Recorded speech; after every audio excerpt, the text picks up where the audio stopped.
नमस्कार दोस्तों। आज की हमारी कहानी आपको अच्छी लगे तो प्लीज़ मेरे चैनल को सब्सक्राइब करें और वीडियो को लाइक करें। अरे रानी, ओ रानी, सो रही हो क्या अभी तक? रानी की जेठानी ज़ोर ज़ोर से चिल्ला रही थी घर के आंगन में खड़े होकर। रानी यानी कि तभी मैं भागती हुई अपने कमरे से निकली और बोली, दीदी आ गई मैं। जेठानी बोली, रानी तुम्हारा नाम रानी है, तुम रानी नहीं हो। मैंने तुम्हें रात में ही समझाया था कि सुबह को जल्दी उठ जाना, तुम्हारी मुँह दिखाई की रस्म है। मैंने बोला कि दीदी रात को नींद ही नहीं आई, जगह नहीं है और मन में थोड़ा डर था कि सुबह आँख नहीं खुली तो।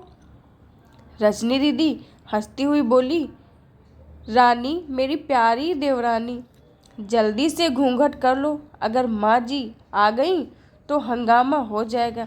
मैंने घूंघट किया ही था तभी माँ जी वहाँ आ गई और कड़कड़ाती आवाज़ में बोली, चलो अब क्या यहीं गपशप मारती रहोगी तुम दोनों? हमने चलना शुरू ही किया था। तभी माँ जी ने रजनी दीदी के कंधे पर हाथ रखा और बोली, पता है ना कहाँ से जाना है और कैसे जाना है? माँ जी ने बोला कि जब भी कोई बड़ा तुम्हारे सामने खड़ा हो तो हमेशा घूंघट में रहना और कम से कम अपने बड़ों के सामने आना, और बिना घूंघट के तो कभी नहीं। रजनी दीदी कुछ बोली ही नहीं, बस अपना सिर हिलाकर हाँ बोल दिया। मैंने भी बस अपना सिर हाँ में हिलाया। माँ जी के जाने के बाद मैंने पूछा, रजनी दीदी आप तो स्कॉलर हो और इन सब चीज़ों को कैसे निभाते हो?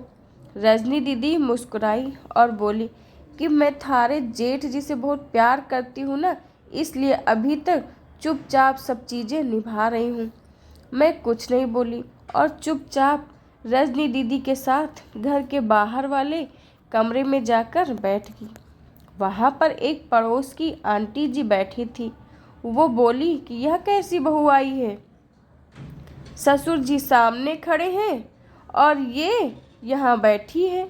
मुझे कुछ समझ ही नहीं आया इनका मतलब।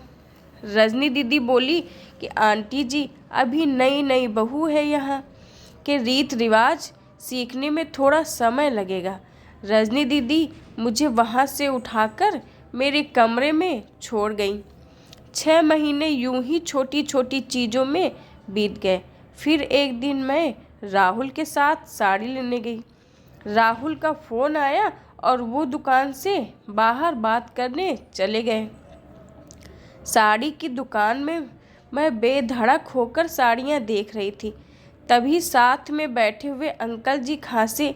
एक बार, फिर 2 बार, फिर 3 बार।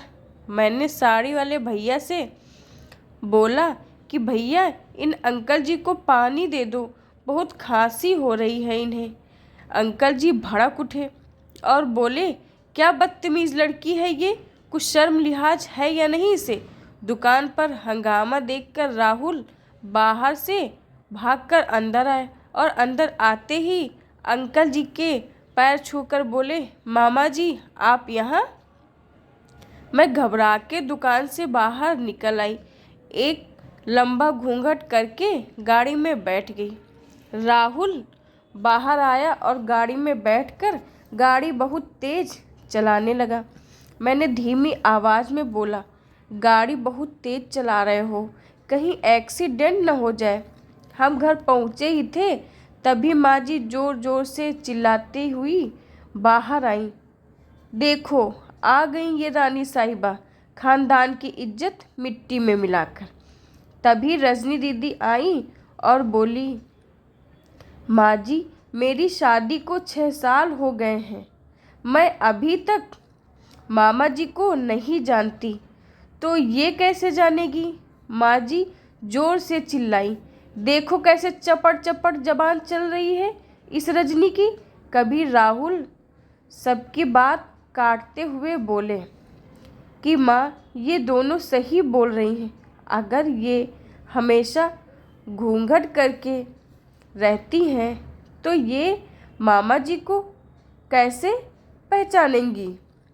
और माँ, आज मामा जी के फ़ोन पर तुमने पूरे घर की शांति को भंग कर दिया।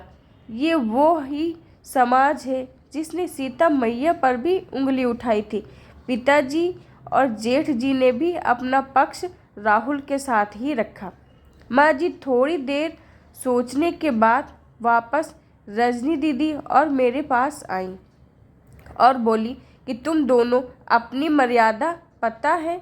मुझे उम्मीद है कि तुम कभी भी मेरा सिर शर्म से नीचे नहीं झुकने दोगी। हम एक ही परिवार के सदस्य हैं, हमें हमेशा साथ रहना है।